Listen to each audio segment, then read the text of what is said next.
Waheguru Ji Ka Khalsa, Waheguru Ji Ki Fateh. My name is Kirtan Singh, and welcome to the third episode of Voice of Youth.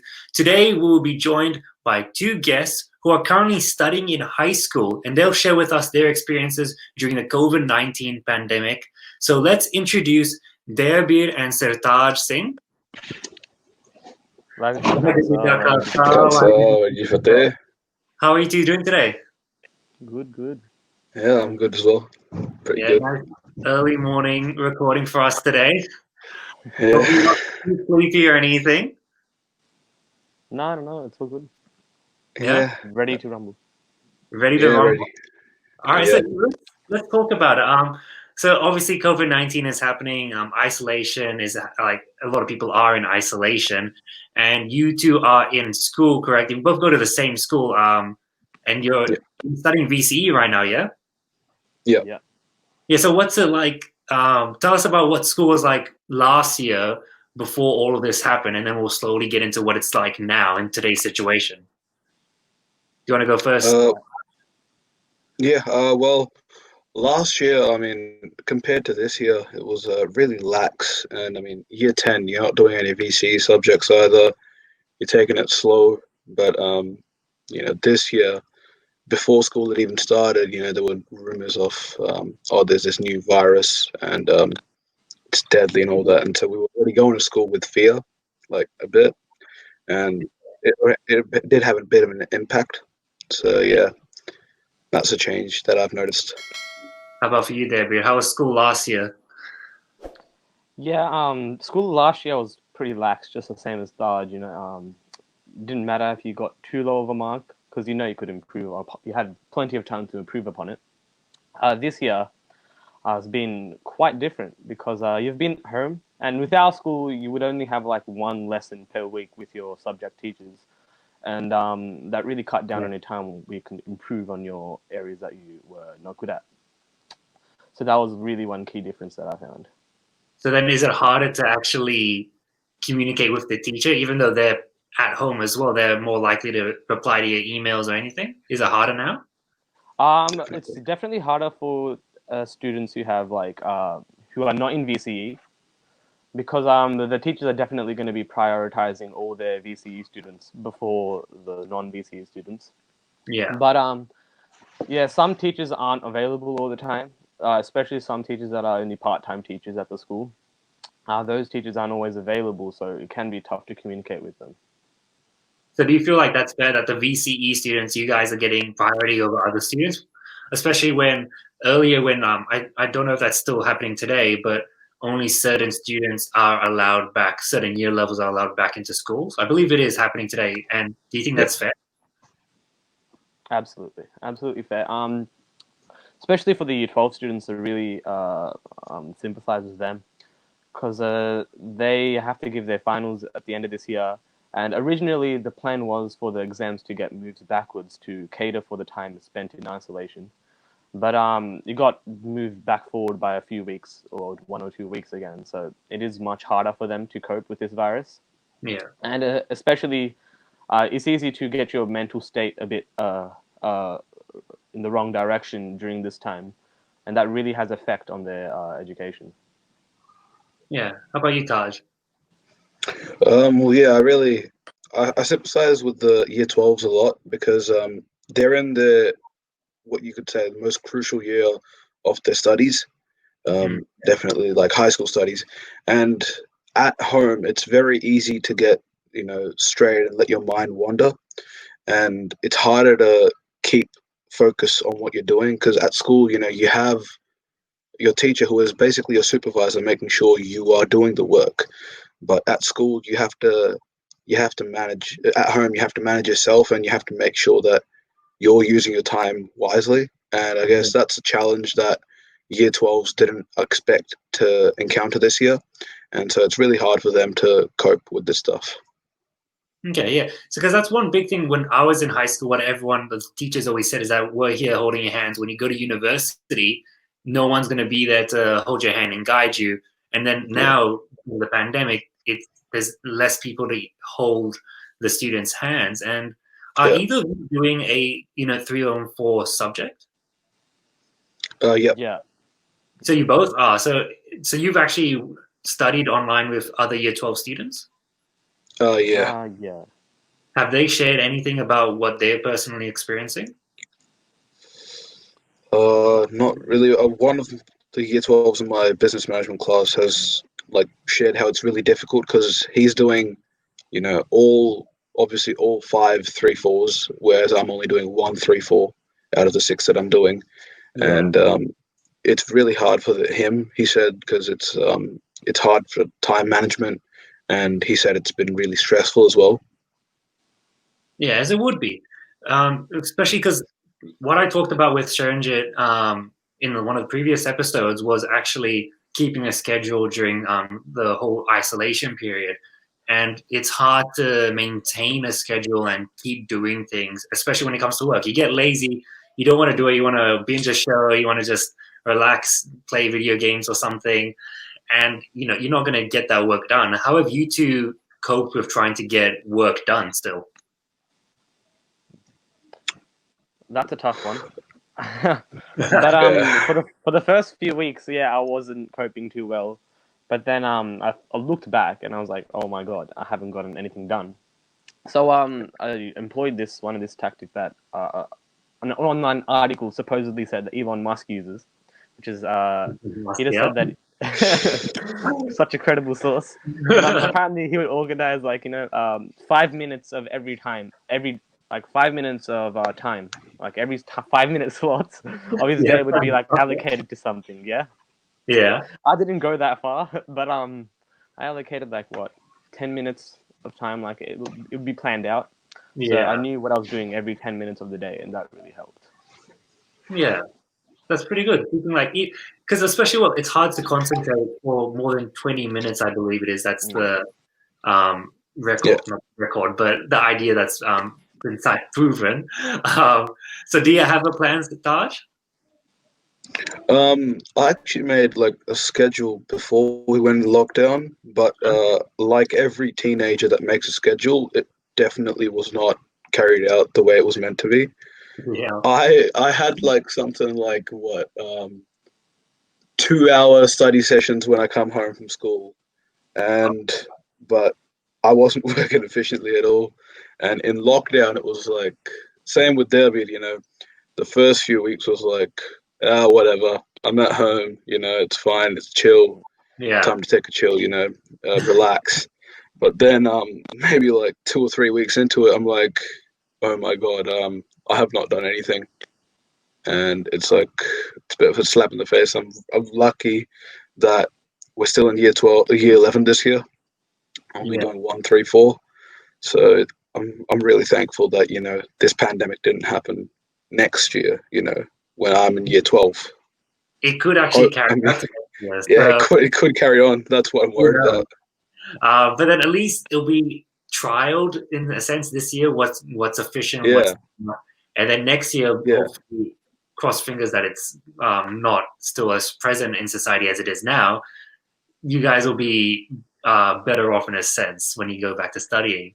But speaking of like the time jumps and stuff, so what was it like in school at the start of this year?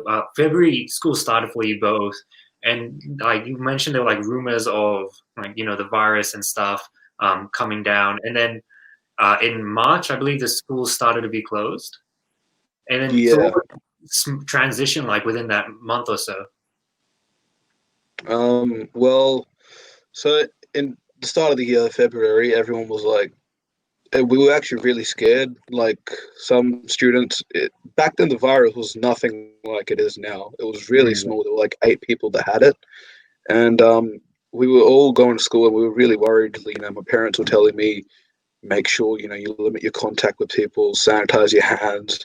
That was the main like thing. Sanitize your hands, and it like a few weeks went by, and the virus was getting a bit worse, and our principal had told us that take your stuff home. We don't know when we're going to go into lockdown. And so the whole, like, I feel like there were 3 weeks in term one that was spent, like, anticipating the lockdown. Okay. And yeah, it was a big change. So then, was it like the you said principal made an announcement and stuff, and then do they have because you went back to school obviously, and then do they still have announcements regularly? How do they maintain these kind of making sure students sanitize their hands? Because students, like you, especially the younger ones, they can be very unaware about the importance of what's going on. So how are these things maintained in school? I mean, our school actually in form assembly, they delivered a 200 ml sanitizer bottle to everyone in the school. Mm. Oh, So I'm actually really lucky. My sanitizer ran out, and they gave it to me. So It wasn't the but school. It they've was a kind donation from one of our families that yeah, yeah, one of the students that attend the school. They donated $5,000 worth of sanitizer to the school, yeah, so we were wow. quite lucky in that sense. Yeah, Okay, that's really cool still. So yeah. then, yeah, we were quite lucky in that sense. yeah. So then they have formal assemblies. Is there social distancing practices during these assemblies, or are these done in another space or through speakers and stuff? We don't have assemblies anymore. So normally there's this thing called senior assembly, which is year 11 and 12 assembly. That's been cancelled, so it gives us a free period in the morning on Mondays because of social distancing rules. So they've actually cancelled assemblies altogether. But before lockdown, we had an assembly that told us, this is what online study is going to look like. Be ready. Okay. Yeah, Okay. There was some sort of congregation beforehand to help explain it. Now there aren't anymore. That's interesting. yeah. So then, are there any areas of the schools that are like closed off because like you can't maintain social distancing, you can't continuously clean that area and sanitize it? Here's the weird part that since it's a government school that we're going to, Yeah. what the government says, the school follows word to word. And if the chief health minister says social distancing is not needed between students in the school, then the school won't work to maintain social distancing within students. Yeah. Right. So Okay. there really isn't any social distancing with Yeah. in student congregations at all. There are limits in places like the library, only 50 people max, or like the hall, 50 people max. But in classrooms, we're pretty much sitting how we usually would sit. Okay. Yeah. So are there teachers going around like on yard duty and stuff, trying to make sure that there are only a certain amount of Yeah. students in the library and halls? Yeah. I normally heat up my food at the microwaves, and there was a teacher there making sure that if you're not in line to heat up your food, you need to get out of the dining hall so we can follow social distancing. And I mean, the other day there was a really big spike in coronavirus cases in Victoria, Yeah. and even though the school doesn't mandate it, my teacher for one of my subjects split us up into two classes to make it safer, and she actually made us practice social distancing, even though school doesn't mandate it. How did she do that? So there was actually an empty classroom next to us, and she put half of the students in there and half of the students in our original classroom, and told everyone to stay apart. And Okay.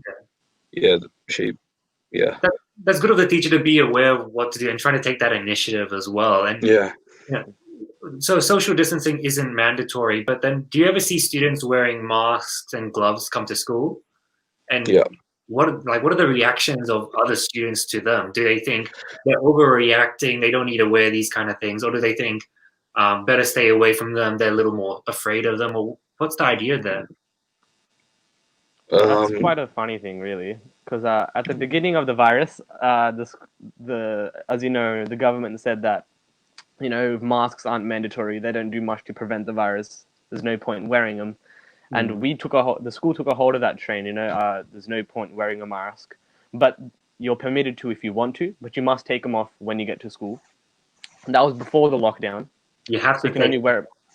Yeah, take it off when you get into the school. That was before the lockdown, yeah, and then after the lockdown, the first lockdown. After the first lockdown, you were allowed to wear them in school because yeah, there were sharply increases in like cases. And yeah. yeah, now it's even different. A lot more people are wearing masks. The government is saying masks are a good thing. You should be wearing them now. So there's quite a different approach to before. Okay. Yeah, definitely. So then, so you never have to wear masks inside school. Now you get to wear masks. Do the students themselves has there been any talk amongst the students about what they think about these kind of requirements in a sense? Actually, like it's a bit concerning because some students have still laughed off coronavirus and like people wearing masks as a bit of a joke, Yeah. and I guess that's just some culture or whatever it is. But um, yeah, there's been a bit of like a lot of students are really taking it seriously. Like I went out the other day and bought myself a mask as well because there's been a really high spike in cases, and but some students I think still aren't taking it seriously, and not just students, like the general public. There's a lot of people not taking this virus seriously, Yeah. and yeah, Like in a sense, sure, it's the death rate may not be so high compared to those infected and the people that aren't. But masks, even though they help a little, like everyone, I've heard a lot of people say you can't breathe with a mask, you're breathing in a lot more CO2 because of them. But even those simple masks, like the one that you held up, they have a filter in them.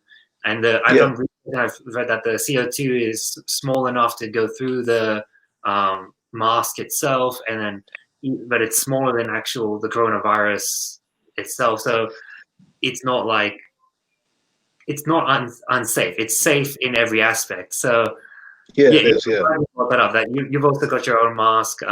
Do you guys wear gloves when you go to school? Is there any idea with that, or is it that a bit too much to do? Because if you go to the library, you would have to change your gloves when you leave the library and that kind of stuff. yeah, The glove thing is a bit weird because the glove thing, it's easy for wearing gloves to make the coronavirus worse.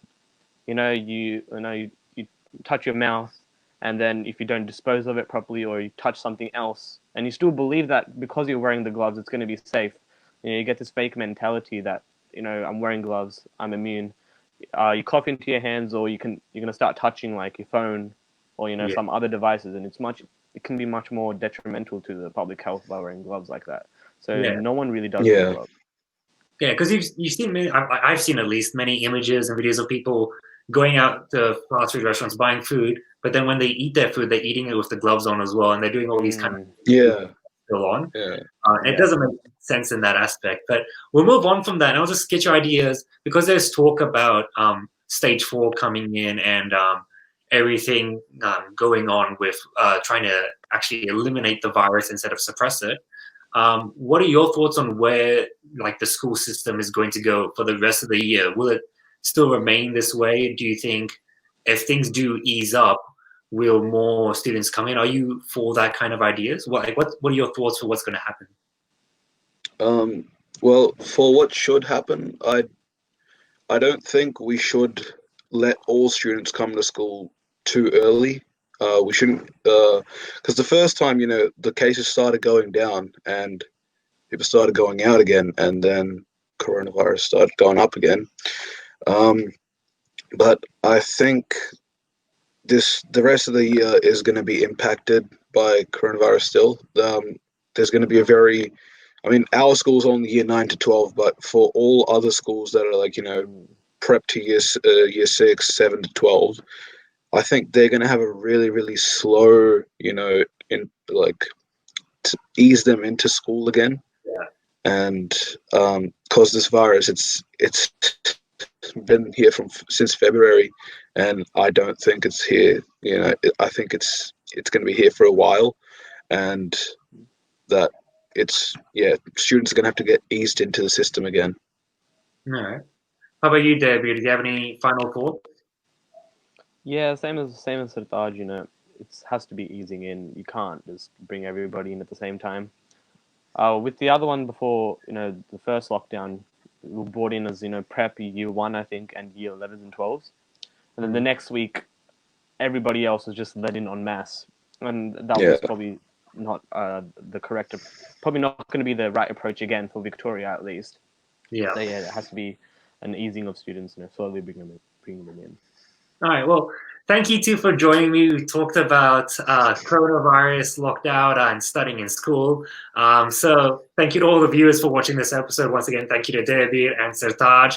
Make sure you check out the previous episodes we've done on Sikh communities during the coronavirus and also just keeping busy during the isolation period. So thank you to you two, and thank you for everyone for watching Voice of Youth. And until next time, I'll see us. Waheguru ji ਕਾ ਖਾਲਸਾ ਵਾਹਿਗੁਰੂ ਜੀ ਕਾ ਖਾਲਸਾ ਵਾਹਿਗੁਰੂ ਜੀ ਕੀ ਫਤਿਹ